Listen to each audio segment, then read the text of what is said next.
नमस्कार all of you. आप कक्षा 12 रसायन विज्ञान पढ़ रहे हैं। चैप्टर है आपका वैद्युत रसायन। इसमें आपको अभ्यास प्रश्न बताए जा रहे हैं। क्वेश्चन 9 तक जो है अभ्यास प्रश्न कंप्लीट हो चुके थे। आज आपको क्वेश्चन नंबर 10 बताया जाएगा।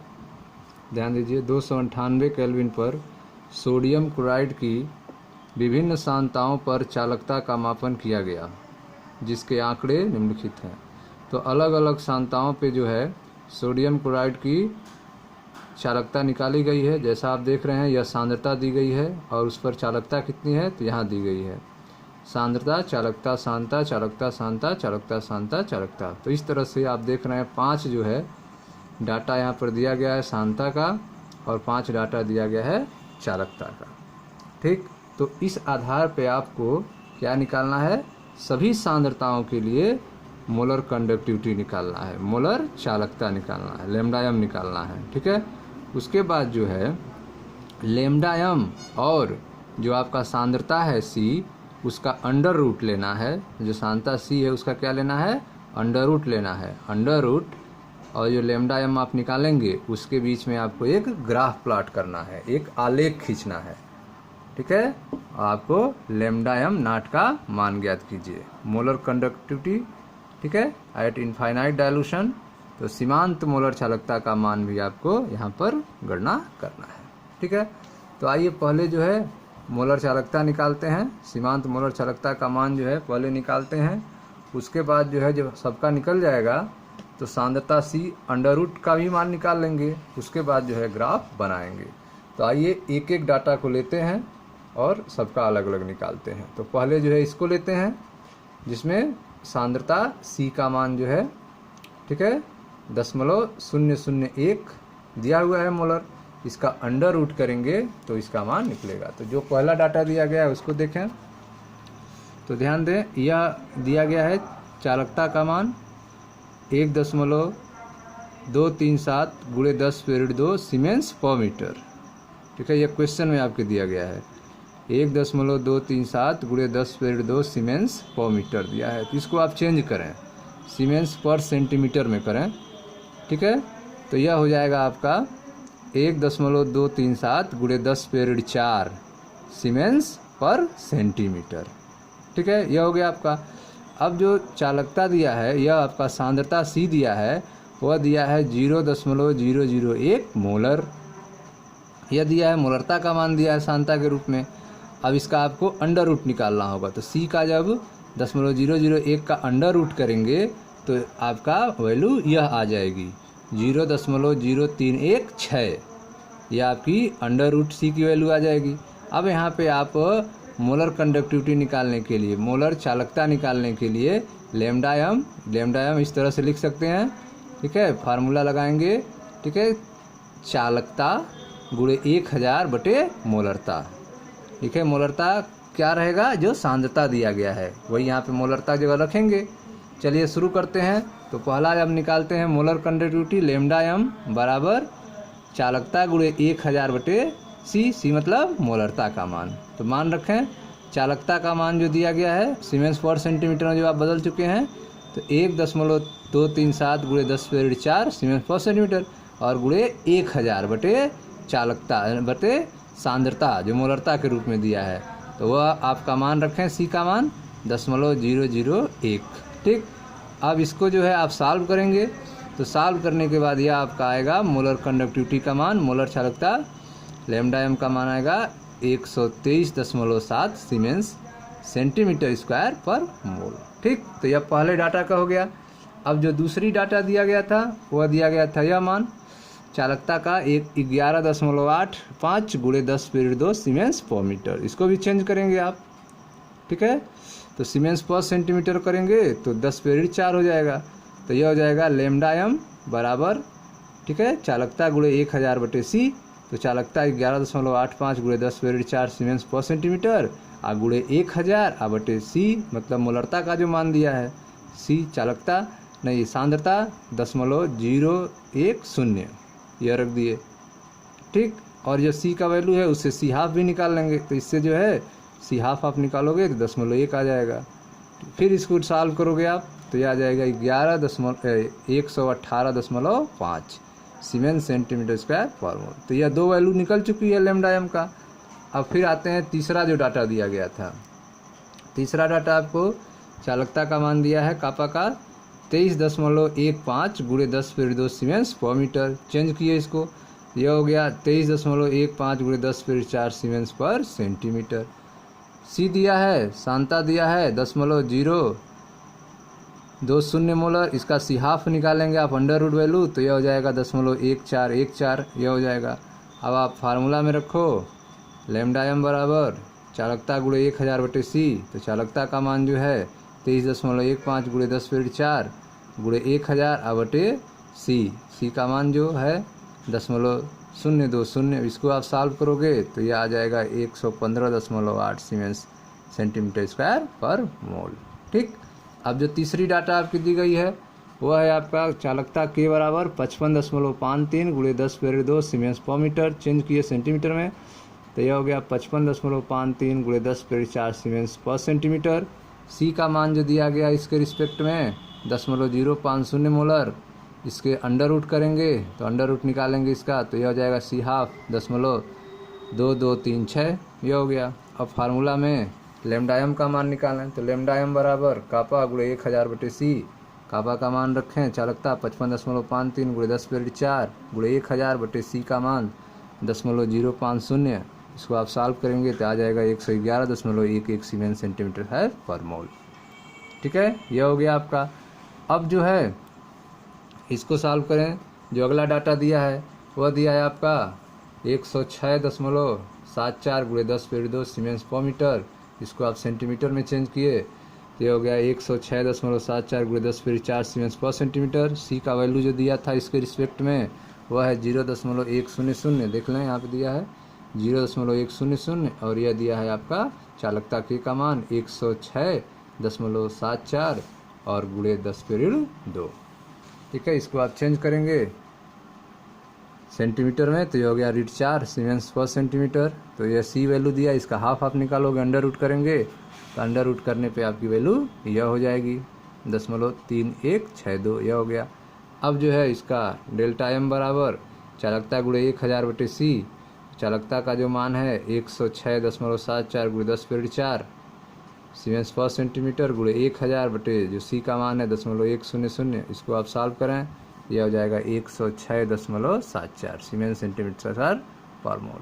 ठीक, तो इस तरह से आपने लैम्डा एम का मान निकाल लिया। लैम्डा एम नॉट इसको कहेंगे, सीमांत मोलर चालकता का मान निकाल लिया आप। ठीक, अब जो है जो आप वैल्यू निकाल चुके हैं इसको एक डाटा में सेट कीजिए। तो देखो आप यहाँ पे बनाया गया है एक टेबल। सांद्रता सी का मान यहाँ पे लिखे हैं, जो चालकता आप निकाले हैं सीमेंस पर सेंटीमीटर में। ठीक है, जो फार्मूला लगा के आप जो है चेंज करके आपने लिखा है वह वैल्यू।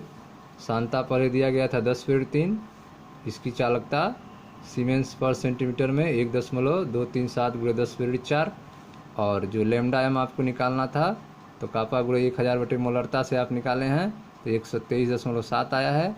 और सी जो वैल्यू दिया था उसका अंडर रूट किए हैं, सी हाफ किए हैं तो आया था 0.0316। ठीक है, तो इस तरह से जितने भी डाटा दिए गए थे 5, उस पाँचों डाटा का वैल्यू आप निकाल चुके हैं। अब आपको क्या करना है, ग्राफ बनाना है लैम्डा एम और अंडर रूट सी के बीच में। लैम्डा एम का मान आपको पता हो गया है और अंडर रूट सी का भी मान पता है। इसका आप ग्राफ खींचेंगे। देखिए ध्यान से, यह आपका ग्राफ है जो यहाँ पे लिया गया है। आपको लैम्डा एम लिया गया है, मोलर कंडक्टिविटी लिया गया है, मोलर सांद्रता लिया गया है सीमेंस सेंटीमीटर स्क्वायर पर मोल में वाई एच पे, और एक्स अक्ष पे लिया गया है अंडर रूट सी। ठीक है, अंडर रूट सी मोल पर लीटर अंडर रूट। ठीक है, यह वैल्यू जो है इस एक्स अक्ष पे लिया गया है। तो पहला वैल्यू आप देखते हैं तो यहाँ देखें, यह आपका पहला जो मान निकला था, ठीक है, जो लैम्डा एम का मान निकला था 123.7, यह लैम्डा एम का मान है। तो यह लैम्डा एम की वैल्यू यहाँ लिखी गई है इस अक्ष पे वाई एच पे। तो 123.7 यहाँ पे है आपका 123.7, 124 के नीचे है। ठीक, 123.7। और उस समय जो आपकी चालकता, ठीक है, उस समय जो सांद्रता है अंडर रूट सी वो कितनी होनी चाहिए, 0.0316 होनी चाहिए। तो यहाँ से आप नीचे जाएंगे तो ये, ठीक है, तो यहाँ पे आपका आएगा वैल्यू 0.0136। ठीक है, ये ठीक है, जो इधर आएगा आपका 0.0136, जो जीरो से क्या है कम है, तो इधर आ जाएगा आपका डाटा, जीरो से इधर आ जाएगा। दूसरा वैल्यू आप देखते हैं, दूसरा वैल्यू आपका कितना है 118.5। तो 118.5 जो है, ठीक है, यह आपका मोलर कंडक्टिविटी है। इससे थोड़ा ऊपर 118.5 आएगा। यह उस समय सांद्रता का अंडर रूट की वैल्यू कितनी थी 0.1। ठीक है, तो यह आपकी यह 0.1, तो यह 0.1 के सीध में होगा। ठीक है, तो इस तरह से जो भी आप 5 डाटा निकाले हैं उन पांचों डाटा को आपने एक ग्राफ पर सेट किया है। तीसरा जो आप निकाले हैं 115.8, लैम्डा एम का मान कितना है 115.8, तो यह लैम्डा एम का मान है, इस पर सेट किया आपने 115.8 पे यह हो गया। और उस समय सी अंडर रूट का मान कितना निकला था, तो 115 सी अंडर रूट 0.141, तो यह वैल्यू कितनी होगी नीचे जाने पर 0.141 होगी। इस तरह से पांचों डाटा को आपने ग्राफ में डॉटेड लाइन किया और फिर इस डॉटेड लाइन को मिला दिया, तो यह आप ग्राफ बन गया जो लैम्डा एम और अंडर रूट सी के रिप्रेजेंट करता है। ठीक है, और अलग अलग आपने लैम्डा एम का मान निकाला और उसके बाद लैम्डा एम और अंडर रूट सी के बीच में एक ग्राफ प्लॉट किया। ठीक है, तो यह था आपका क्वेश्चन नंबर 10। अब आते हैं क्वेश्चन नंबर 11 पे। तो ध्यान दीजिए क्वेश्चन नंबर 11 जो क्या कह रहा है, क्वेश्चन नंबर 11 जो है वह कह रहा है 0.00241 मोलर एसिटिक अम्ल की चालकता 7.896 × 10⁵ सीमेंस पर सेंटीमीटर है। ठीक है, तो यह सीमेंस पर सेंटीमीटर पहले दिया हुआ है। इसकी मोलर चालकता को परिकलित कीजिए, तो आपको मोलर चालकता निकालना है, लैम्डा एम का मान निकालना है। यदि एसिटिक अम्ल के लिए सीमांत मोलर चालकता लैम्डा एम नॉट का मान 390.5 सीमेंस सेंटीमीटर स्क्वायर पर मोल हो तो इसका वियोजन स्थिरांक क्या है। तो आपको वियोजन स्थिरांक के का मान भी निकालना है और अल्फा का मोलर चालकता को भी निकालना है। ठीक है, तो आइए देखते हैं कैसे सॉल्व होगा क्वेश्चन। तो ध्यान दें, तो आप यह फार्मूला जानते हैं। ठीक है, सीमांत मोलर चालकता लैम्डा एम नॉट बराबर चालकता गुणे 1000 बटे मोलरता। अभी इस फार्मूले का यूज किया गया है क्वेश्चन नंबर 10 में। ठीक है, इसी आधार पर सब वैल्यू निकाले थे पांचों डाटा आप, तो वही फार्मूला यहाँ पर भी लग रहा है। सीमांत मोलर चालकता बराबर चालकता गुणे 1000 बटे मोलरता। सीमांत मोलर चालकता और चालकता क्वेश्चन में दिया गया है। ठीक है, यह दिया गया है 7.896 × 10⁵ सीमेंस पर सेंटीमीटर। इसको चेंज नहीं करना है क्योंकि पहले से ही सेंटीमीटर में दिया है पर सेंटीमीटर में, और उसमें मीटर में दिया था तो उसको चेंज करना पड़ा था। यहाँ नहीं चेंज करेंगे तो वह मान रख दिए चालकता का 7.896 × 10⁵ गुणे 1000 बटे मोलरता। मोलरता क्वेश्चन में देखें दिया गया है 0.00241, यह वैल्यू रख दिए 0.00241। अब इसको आप सॉल्व करेंगे तो यह आ जाएगा आपका सीमांत मोलर चालकता डेल्टा एम नॉट का मान 32.76 सीमेंस सेंटीमीटर स्क्वायर पर मोल। ठीक है, अब जो है आपको निकालना है वियोजन स्थिरांक के ए का मान। तो के का मान, के का सूत्र होता है सी अल्फा स्क्वायर बटे 1 माइनस अल्फा। तो पहले आपको वियोजन की मात्रा अल्फा निकालनी होगी। तो देखें वियोजन की मात्रा अल्फा, वियोजन की मात्रा अल्फा बराबर लैम्डा एम बटे लैम्डा एम नॉट। ठीक है, लैम्डा एम बटे लैम्डा एम नॉट, यह फार्मूला आपने लगाया तो लैम्डा एम। ठीक है, तो लैम्डा एम जो आप यह निकाले थे, ठीक है, यह वैल्यू जो आप निकाले हैं, यह कंडक्टिविटी का जो वैल्यू आप निकाले हैं, ठीक है, सी कंडक्टिविटी का वैल्यू, तो यह हो गया आपका 32.76 जो आया है, और लैम्डा एम नॉट जो क्वेश्चन में दिया गया है 390.5 क्वेश्चन में दिया गया है। फार्मूला वियोजन की मात्रा अल्फा बराबर लैम्डा एम कंडक्टिविटी बटे लैम्डा एम नॉट। तो लैम्डा एम कंडक्टिविटी का 32.76 हो गया, और लैम्डा एम नॉट का जो आपने निकाला जो क्वेश्चन में दिया है 390.5, तो 390.5 रख दिया। ठीक, अब इसको आपने डिवाइड किया तो यह आपका निकल गया अल्फा बराबर 8.4 × 10⁻²। ठीक है, तो यह अल्फा बराबर लैम्डा एम बटे लैम्डा एम नॉट, यह फार्मूला आपने निकाला है। पहला जो है या लेमडा एम लिख सकते हैं या लेमडा एम सी लिख सकते हैं, इसको दोनों लिख सकते हैं, ठीक है, लेमडा एम या लेमडा एम सी। तो यह वैल्यू निकल गया। अब बटे लेमडा एम नॉट जो क्वेश्चन में दिया गया था यह 390.5, उसको आपने रख दिया, इन दोनों को आप डिवाइड किए तो अल्फा का मान निकल गया। और जब अल्फा का मान निकल गया तो वियोन स्थिरांक के बराबर सी अल्फा स्क्वायर बटे 1 माइनस अल्फा। तो के बराबर सी का वैल्यू क्वेश्चन में दिया गया था, ठीक है, तो वह वैल्यू आप रखो 0.00241, यह जो दिया गया यह वैल्यू, ठीक है, यह किसकी वैल्यू, मोलरता है, अर्थात यह सांता का वैल्यू है, यही सी की वैल्यू है। तो यह वैल्यू यहाँ रख दिए सी, और अल्फा का जो आप निकाले हो, ठीक है, उसका स्क्वायर हो गया और माइनस अल्फा, इसको आप माइनस किए तो यह आ जाएगा 0.916। अब इसको आप मल्टीप्लाई करके इसे डिवाइड करेंगे तो आपका आंसर आ जाएगा 0.1856 × 10⁻⁴। दशमलव को पीछे करेंगे तो यह ऋण 5 हो जाएगा, तो 1.86 × 10⁻5। तो इस तरह से आपका जो है क्वेश्चन नंबर 11 सॉल्व होगा। अब आते हैं क्वेश्चन नंबर 12 पे, ध्यान दें। क्वेश्चन नंबर 12 है, निम्नलिखित के अपचयन के लिए कितने आवेश की आवश्यकता होगी, ठीक है। तो आपको आवेश निकालना है, कितने आवेश की आवश्यकता होगी अपचयन के लिए। Al3+ चेंज होगा Al में, ठीक है, तो Cu2+ चेंज होगा Cu में, और MnO4- चेंज होगा Mn2+ में।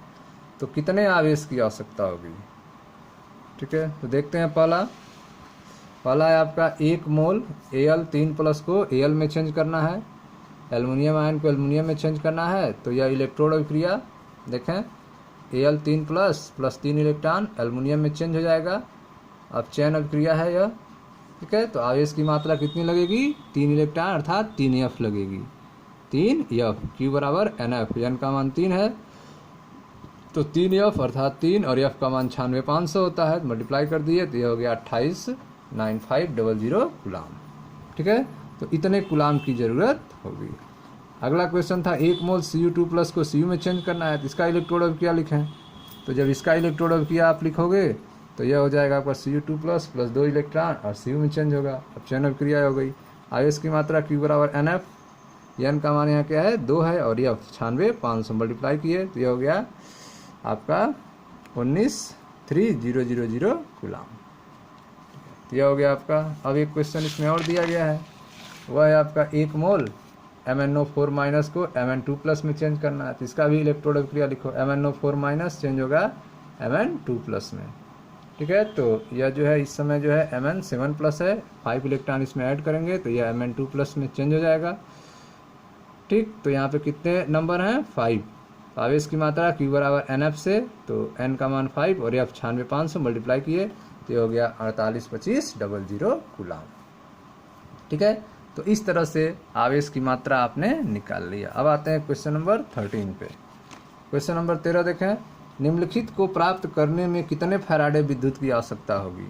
तो इसमें भी आपको विद्युत की मात्रा बताना है फैराडे में। पहला है गलित कैल्शियम क्लोराइड से 20 ग्राम कैल्शियम, गलित कैल्शियम क्लोराइड से 20 ग्राम कैल्शियम निकालना है तो कितने फैराडे की जरूरत होगी। और दूसरा है गलित एल्युमिनियम ऑक्साइड से 40 ग्राम एल्युमिनियम निकालने के लिए कितने फैराडे की जरूरत होगी। चलिए देखते हैं, यह आपका क्वेश्चन था, गलित कैल्शियम क्लोराइड से 20 ग्राम कैल्शियम निकालना है। तो आप देखें कैल्शियम अपचयन समीकरण, कैल्शियम आयन जो है इसका अपचयन हो रहा है 2 इलेक्ट्रॉन से, कैल्शियम में चेंज हो रहा है, ठीक है। तो यह आपका समीकरण हो गया। अब ध्यान दें, कैल्शियम का मॉलिक्यूलर वेट 40 होता है, तो अर्थात 1 मोल अर्थात 40 के लिए आवश्यक विद्युत कितने होंगे, 2 फैराडे। 1 मोल कैल्शियम के लिए आवश्यक विद्युत कितने होंगे, 2 फैराडे। 1 मोल मतलब 40 ग्राम, तो आधा पूछा है 20 ग्राम, तो 20 ग्राम के लिए आवश्यक विद्युत कितने होंगे, इसका आधा हो जाएगा तो 1 फैराडे, ठीक है। तो यह पहला आंसर हो गया। दूसरा है गलित एल्युमिनियम ऑक्साइड से 40 ग्राम एल्युमिनियम निकालना है। तो यह आप देखें अपचयन समीकरण, एल्युमिनियम 3+ + 3 इलेक्ट्रॉन एल्युमिनियम चेंज हो रहा है, अर्थात 1 मोल एल्युमिनियम के लिए आवश्यक विद्युत कितने होंगे, 3 फैराडे। एल्युमिनियम का मॉलिक्यूलर वेट कितना होता है, 27 होता है, अर्थात 27 ग्राम निकालने के लिए कितना चाहिए, 3 फैराडे। तो 40 ग्राम एल्युमिनियम निकालने के लिए कितना चाहिए, तो 3/27 × 40, 3/27 × 40। तो इसको आप सॉल्व करेंगे तो 4.4 फैराडे। तो 40 ग्राम एल्युमिनियम के लिए आवश्यक विद्युत कितने होंगे, 4.4 फैराडे होगा, ठीक। अब आते हैं क्वेश्चन नंबर 14 पे। ध्यान दें, निम्नलिखित को ऑक्सीकृत करने के लिए कितने कूलाम विद्युत आवश्यक है। ठीक है, इसमें जो है कितने कूलाम विद्युत की आवश्यकता है। 1 मोल H2O को O2 में चेंज करने में, 1 मोल FeO को Fe2O3 में चेंज करने में। ध्यान दें, पहला क्वेश्चन है 1 मोल H2O को O2 में चेंज करने के लिए। तो 1 मोल H2O के लिए इलेक्ट्रोड अभिक्रिया लिखें तो H2O चेंज हो रहा है H2 प्लस हाफ O2 में। ठीक, कंप्लीट रिएक्शन अगर इसको लिखना चाह रहे हैं तो 2H2O arrow O2 plus 4H plus plus 4 electron. ठीक है, या तो इस समीकरण से हम देख रहे हैं कि 2 मोल H2O के लिए 4 इलेक्ट्रॉन आवश्यक है। 2 मोल H2O के लिए 4 इलेक्ट्रॉन आवश्यक है, अतः 1 मोल H2O के लिए 2 इलेक्ट्रॉन आवश्यक होंगे। ठीक है, 1 मोल H2O में O2 पूछा है, तो इस समीकरण से आप देख रहे हैं कि 2 मोल H2O के लिए 4 इलेक्ट्रॉन आवश्यक है, अतः 1 मोल H2O के लिए 2 इलेक्ट्रॉन आवश्यक होंगे। अर्थात Q बराबर NF, N का मान 2 और F का मान 96,500 मल्टीप्लाई कर दिए तो आप आ गया 193,000 कूलाम या 1.93 × 10⁵ कूलाम। ठीक है, तो इतने कूलाम की ज़रूरत होगी। ठीक है, इसी में दूसरा क्वेश्चन दिया गया था कि 1 मोल FeO को Fe2O3 में। ठीक है, तो FeO चेंज हो रहा है Fe2O3 में, तो यहाँ पर Fe2 प्लस चेंज हो रहा है Fe3 प्लस में, तो यहाँ पे 1 इलेक्ट्रॉन जो है ऑक्सीकरण अभिक्रिया होगी और दोनों बराबर हो जाएंगे। तो 1 मोल FeO के Fe2O3 में परिवर्तन के लिए 1 इलेक्ट्रॉन आवश्यक है। ठीक है, इक्वेशन से आप देख रहे हैं कि 1 मोल FeO को Fe2O3 में परिवर्तित करने के लिए कितना चाहिए, 1 इलेक्ट्रॉन आवश्यक है, अतः Q बराबर NF, N का मान 1 हो गया, F का मान 96,500, अर्थात 96,500 कूलाम की ज़रूरत होगी 1 मोल FeO को Fe2O3 में चेंज करने के लिए। ठीक है, क्वेश्चन नंबर 15 देखते हैं। दिया है NiNO3 ट्वाइस के 1 बिलियन का प्लैटिनम इलेक्ट्रोड के बीच 5 एम्पीयर की धारा प्रवाहित करते हुए 20 मिनट तक विद्युत अपघटन किया गया। निकल की कितनी मात्रा कैथोड पर निक्षेपित होगी। तो आप देख रहे हैं कि निकल नाइट्रेट है, इसके विलयन को प्लैटिनम इलेक्ट्रोड के बीच 5 एम्पीयर की धारा 20 मिनट तक प्रवाहित हुई, तो निकल की कितनी मात्रा कैथोड पर निक्षेपित होगी। तो इसमें निकल की मात्रा निकालना है आपको, कितना ग्राम जो है निकल जो है कैथोड पर प्राप्त होगा। तो ध्यान दीजिए, परमाणु द्रव्यमान निकल का 58.7 ये हो गया परमाणु द्रव्यमान निकल का होता है, और समय कितना है 20 मिनट। चेंज करेंगे सेकंड में, 20 × 60 1200 सेकंड हो गया। ठीक है, अब वैद्युत की मात्रा Q बराबर IT, I का मान 5 एम्पीयर दिया है, T का मान 1200 सेकंड, मल्टीप्लाई किए 6000 कूलाम हो गया। वैद्युत की मात्रा कितनी खर्च हुई, 6000 कूलाम। निकल नाइट्रेट विलयन में निकल आयन उत्पन्न करते हैं, अतः 2 फैराडे। ठीक है, निकल नाइट्रेट विलयन में निकल आयन उत्पन्न करने के लिए 2 फैराडे अर्थात 2 × 96,500 कूलाम। ठीक है, विद्युत 1 मोल अर्थात 58.7 ग्राम बनाएंगे। ठीक है, 2 × 2 फैराडे वैद्युत 1 मोल निकल अर्थात 58.7 ग्राम बनाएंगे, तो 6000 वैद्युत कितना बनाएंगे, तो 6000 वैद्युत के लिए 58.7 बटे 2 × 96,500 ग्राम प्लस 6000 ग्राम। ठीक है, अब इसको आप सॉल्व करोगे तो यह आ जाएगा 1.825 ग्राम। ठीक है, 1.825 ग्राम, अतः कैथोड पर उत्पन्न निकल की मात्रा कितनी होगी, 1.825 ग्राम होगी। ध्यान दीजिए, यहाँ पर जो है 6000 वैद्युत के लिए तो 58.7 बटे 2 × 96,500 और गुणे यहाँ पर क्या है, गुणे है, मल्टीप्लाई 6000 ग्राम। ठीक, तो इसका जो है मल्टीप्लाई करेंगे, इसका मल्टीप्लाई करके डिवाइड करेंगे तो यह आ जाएगा 1.825 ग्राम। अतः कैथोड पर उत्पन्न निकल की मात्रा कितनी हो गई, 1.825 ग्राम हो गई। ठीक है, अब देखते हैं क्वेश्चन नंबर 16 को। जिंक सल्फेट, सिल्वर नाइट्रेट और कॉपर सल्फेट विलयन वाले 3 वैद्युत अपघट्य सेलों ABC को श्रेणीबद्ध किया गया और 1.5 एम्पीयर की विद्युत धारा सेल B के कैथोड पर 1.45 ग्राम सिल्वर निक्षेपित होने तक लगातार प्रवाहित की गई। वैद्युत धारा कितने समय तक प्रवाहित हुई, निक्षेपित कॉपर और जिंक का द्रव्यमान क्या होगा। ठीक है, तो यह जो है क्वेश्चन देखते हैं कैसे लगेगा। तो क्वेश्चन नंबर 16, में ध्यान दें, कॉपर का द्रव्यमान अर्थात परमाणु द्रव्यमान कितना होता है 63.5 होता है। जिंक का परमाणु द्रव्यमान कितना होता है 65.3 होता है। सिल्वर का परमाणु द्रव्यमान होता है 108, अर्थात 108 ग्राम सिल्वर के लिए आवश्यक वैद्युत 1 फैराडे। 108 ग्राम के लिए आवश्यक वैद्युत कितने होंगे 1 फैराडे। ठीक है, तो क्वेश्चन के अनुसार कितना सिल्वर आया है, तो सिल्वर आया है 1.45 ग्राम। तो 1.45 ग्राम के लिए कितना होगा, ठीक है, तो 1.45 ग्राम सिल्वर के लिए कितना होगा, तो आपका 96,500 अर्थात 1 फैराडे बटे 108 गुणे 1.45। इसको आप सॉल्व करेंगे तो आ जाएगा 1295.6 कूलाम। ठीक, अब जो है समय आप निकालें तो आप जानते हैं फार्मूला Q बराबर IT, तो T बराबर Q/I। तो Q का मान, आवेश का मान 1295.6 अब बटे धारा का मान 1.5 एम्पियर, इससे डिवाइड करेंगे तो आ जाएगा आपका 863.75 सेकेंड। 863.75 सेकेंड, तो यह हो गया आपका समय का मान। ठीक है, इसको समय में मिनट में चेंज करेंगे तो यह आ जाएगा समय 14 मिनट 24 सेकेंड। 14 मिनट 24 सेकेंड हो जाएगा। ठीक है, तो यह हो गया सिल्वर का। अब देख कापर का, कापर आयन जो है वह कापर में चेंज हो रहा है, 2 इलेक्ट्रॉन जरूरत होगी अर्थात 2 फैराडे। 2 गुणे 96,500 कूलाम वैद्युत उत्पन्न करती है, तो 63.5 ग्राम कापर, 63.5 ग्राम यह इसका वेट है, मालिकुलर वेट। 63.5 ग्राम उत्पन्न करने के लिए कितना चाहिए 2 फैराडे, तो 1295.6 कूलाम कितना उत्पन्न करेगी, तो 63.5 बटे 2 गुणे 96,500 गुणे 1295.6 कूलाम। इसको आप सॉल्व करेंगे तो आ जाएगा 0.426 ग्राम, 0.426 ग्राम। ठीक है, तो यह हो गया आपका कापर उत्पन्न कितना होगा। अब आए जिंक पर देखें, जिंक आयन जो है जिंक में चेंज हो रहा है। ठीक है, 2 फैराडे की जरूरत हो रही है, तो जिंक की मात्रा कितनी होगी, तो जिंक का जो है आपका मालिकुलर वेट कितना होता है 65.5 होता है, तो 65.5 बटे 2 फैराडे गुणे कितना आवेश दिए थे आप 1295.6 ठीक है, इतना आप दिए थे।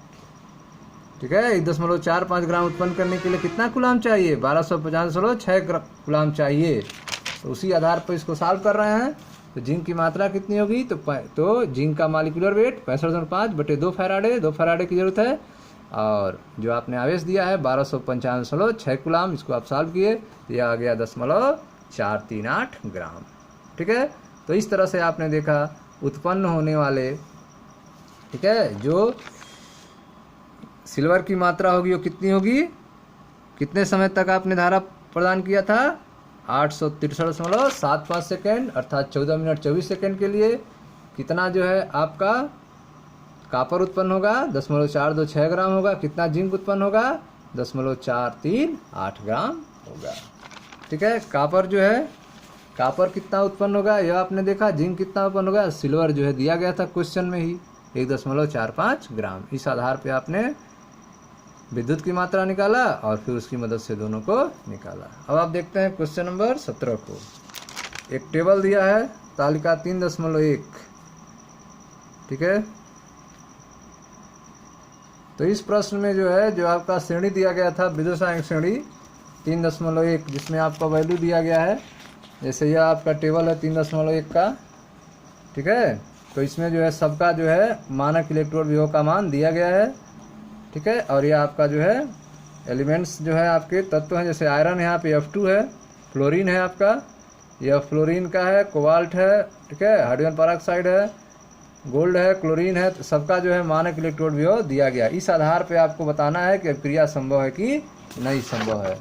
तो देखें आपका क्वेश्चन में पूछ रहा है कि तालिका के आधार पर मानक इलेक्ट्रोड विभव की सहायता से अनुमान लगाइए कि क्या निम्नलिखित अभिकरणकों के बीच अभिक्रिया संभव है। तो कौन है, Fe3 + एक्वस और I- एक्वस के बीच में अभिक्रिया संभव है। तो किस आधार पर आपको निकालना है, यह मानक इलेक्ट्रोड विभव के आधार पर यह आपको बताना है। ठीक है, तो ध्यान दें, यह आपका आयरन था, एक्वस और I- के बीच अभिक्रिया संभव है कि नहीं है। तो मानक इलेक्ट्रोड, मानक अपचयन विभव आप लिखें टेबल से, तो यह जो है आपका मानक अपचयन विभव I2, ठीक है, अवलिक I- का जो है आपका दिया है टेबल में 0.541, और ठीक है उसी तरह से कॉपर आयन कॉपर का लिख लिए, ब्रोमीन का लिख लिए, सिल्वर का लिख लिए, आयरन का लिख लिए, सबका आप नोट कर लिए। अब शुरू करते हैं। एक बार सबको देख के टेबल से लिख लिए सबका वैल्यू। ठीक है, तो हम जानते हैं कि कोई अभिक्रिया तब संभव होती है जब विद्युत वाहक बल धनात्मक हो। कोई अभिक्रिया जो है तभी संभव होगी जब विद्युत वाहक बल का मान कितना निकले, धनात्मक निकले। तो पहला चेक करते हैं कि Fe3 प्लस और I माइनस के बीच में अभिक्रिया होगी कि नहीं होगी। Fe3 plus plus I minus, ठीक है, अगर अभिक्रिया होगी तो बनेगा Fe2 प्लस और हाफ I2 बनेगा। इसका सेल रिप्रेजेंट कैसे होगा, PtI2 oblique I minus salt bridge Fe3 plus oblique Fe2 plus oblique platinum electrode. E cell इसका निकालें, मानक इलेक्ट्रोड भी हो ई सेल, तो ई सेल बराबर मानक इलेक्ट्रोड भी हो, ठीक है, आयरन का Fe3 plus oblique Fe2 plus minus मानक इलेक्ट्रोड भी हो half I2 oblique I minus का। तो इसका जो वैल्यू आप निकाले हैं वह लिखें 0.77 वोल्ट और माइनस इसकी जो वैल्यू है 0.54 वोल्ट, माइनस करें 0.23 वोल्ट। तो इस आप देख रहे हैं कि मानक इलेक्ट्रोड विभव सेल का क्या आ रहा है, प्लस में आ रहा है, 0.323 वोल्ट प्लस में आ रहा है, अर्थात अभिक्रिया संभव है। ठीक है, इस तरह दूसरा जो है यह सिल्वर और कॉपर के बीच में, तो 2Ag plus plus Cu 2Ag plus Cu 2 plus, तो इसके लिए मानक इलेक्ट्रोड विभव ई सेल बराबर, तो मानक electrode silver ion oblique silver minus मानक electrode copper ion oblique copper का, तो इसका वैल्यू आप रखें 0.80 माइनस 0.34, माइनस करेंगे तो यह भी प्लस में वैल्यू आ रहा है 0.46, अर्थात यह भी अभिक्रिया संभव है। तीसरा देखते हैं Fe3 plus plus Br minus बनेगा Fe2 plus plus half Br2, इसका मानक इलेक्ट्रोड विभव निकालें ई सेल, तो वैल्यू रखें आप, तो 0.77 माइनस 1.09, इसको माइनस करेंगे तो आ जाएगा माइनस में वैल्यू, तो मानक इलेक्ट्रोड विभव किस में आ गया, माइनस में आ गया 0.32 वोल्ट, अर्थात अभिक्रिया संभव नहीं है। तो तीसरा जो है आपका वो अभिक्रिया संभव नहीं है। जो तीसरा है यह Fe3 प्लस एक्वस और Br माइनस के बीच में अभिक्रिया संभव नहीं है, क्योंकि ई स्टैंडर्ड सेल किस में आ रहा है, माइनस में आ रहा है, इसलिए अभिक्रिया संभव नहीं है। अब चौथा देखते हैं silver plus Fe3 plus arrow Ag plus Fe2 plus e standard cell, value रखें आप 0.77 माइनस 0.80, यह भी आप देख रहे हैं वैल्यू माइनस में आ रही है 0.23 वोल्ट, ठीक है, 0.03 वोल्ट, अतः अभिक्रिया संभव नहीं है।